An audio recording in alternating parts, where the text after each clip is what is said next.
just remembering why I make music. You know, there have been moments in my life where I thought, all I do is sing, or all I do is write. Like that's all I do. Like what value is that bringing? It seems sometimes frivolous, I think. Or I have felt that way in the past. I can completely understand that though. And someone will tell me how it got them through the loss of a mother, or a song that I wrote got them through the loss of a sister, or whatever it is. And then it's like, oh yeah, now I remember. What's some advice that you give to people who are listening that don't spend enough time in self-care?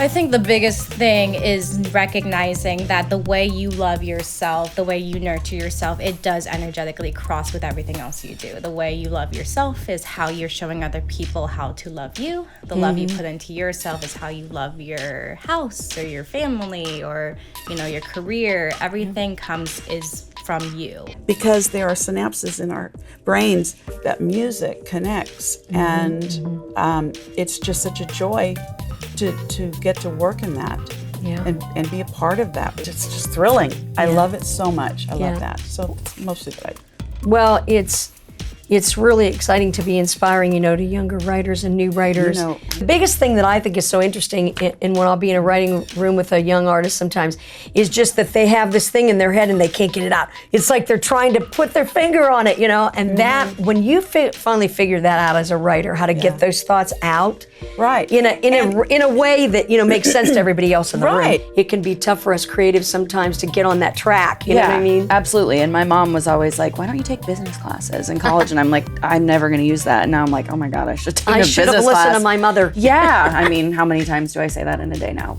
Hope I'm going to see you again next week. And whatever you do, stay inspired.